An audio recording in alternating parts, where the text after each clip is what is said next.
हिमालय के मध्य में ऊंची चोटियों और गहरी घाटियों के बीच बसा एक एकांत गांव है जिसे धर्मा विश्राम के नाम से जाना जाता है। यह गांव अपनी शांति के लिए प्रसिद्ध था, एक ऐसा स्थान जहां समय अलग तरह से बहता हुआ प्रतीत होता था, प्रकृति के शाश्वत आलिंगन से घिरा हुआ था। ऐसा कहा जाता था कि जो लोग धर्मा विश्राम स्थल पर घूमने जाते थे उन्हें अक्सर खूबसूरत लैंडस्केप से कहीं अधिक कुछ मिलता था, उन्हें आत्मज्ञान मिलता था। एक सुबह अकीरा नाम का एक युवा भिक्षु गांव में आया, ज्ञान की तलाश में। उन्होंने अपने मठ से बहुत दूर की यात्रा करके आए थे।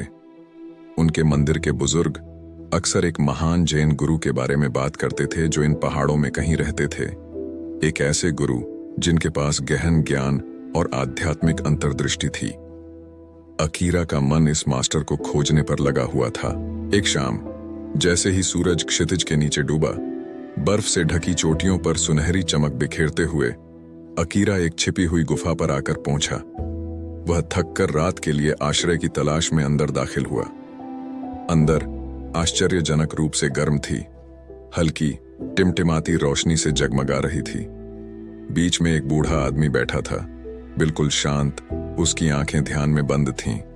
अकीरा श्रद्धा की गहरी भावना महसूस करते हुए चुपचाप पास आया। बूढ़े ने अपनी आंखें खोलीं और मुस्कुराया, मानो वह उसकी प्रतीक्षा कर रहे थे। बिना कुछ बोले उसने अकीरा को अपने पास बैठने का इशारा किया। कई दिनों तक अकीरा उस बूढ़े आदमी के साथ गुफा में रही, जिसने कभी एक शब्द भी नहीं बोला। इसके बावजूद उन्होंने सुबह से शाम तक एक साथ ध्यान किया। उन्होंने चुप्पी के माध्यम से संवाद किया। इस दौरान अकीरा का दिमाग साफ होने लगा। उसके विचारों की अव्यवस्था पहाड़ों की शांति में घुलने लगी।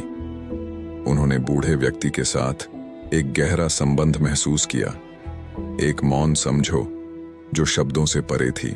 एक सुबह जैसे ही सूरज की पहली किरण गुफा में आई, बूढ़ा आदमी आखिरकार बोला।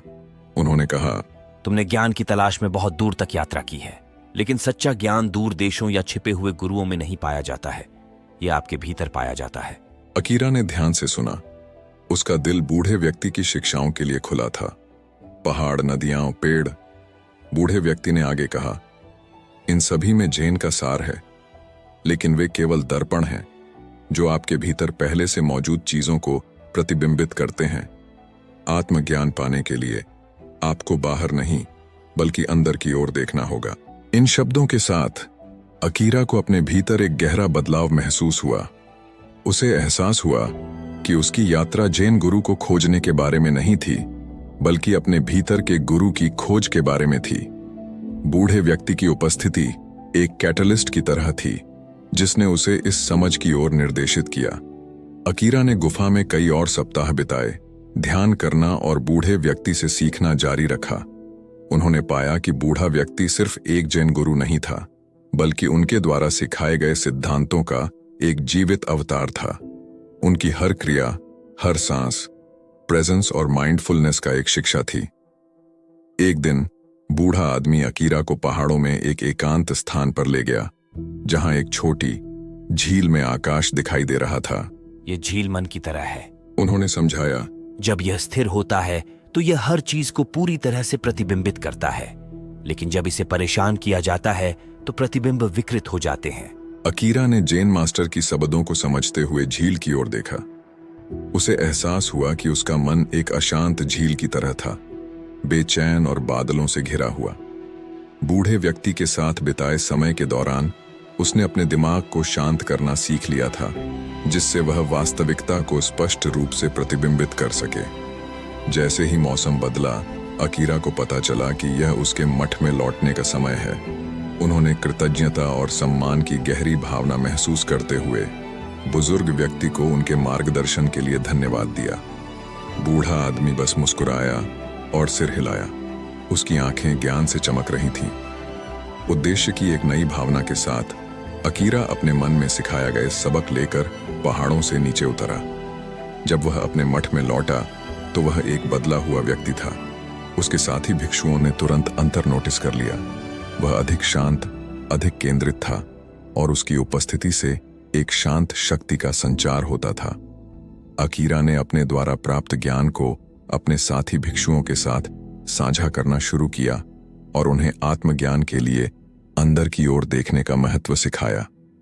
उसने उन्हें पहाड़ों के उस बूढ़े व्यक्ति और उनसे मिली सिख के बारे में बताया, लेकिन उन्होंने इस बात पर भी जोर दिया कि सच्चा गुरु उनमें से प्रत्येक के भीतर है, जो खोजे जाने की प्रतीक्षा कर रहा है। साल बीतते गए और अकीरा अपने आप में एक सम्मानित शिक्षक बन गया। वह गुफा में मौजूद बूढ़े व्यक्ति और उसके जीवन पर पड़े उसके गहरे प्रभाव को कभी नहीं भूला।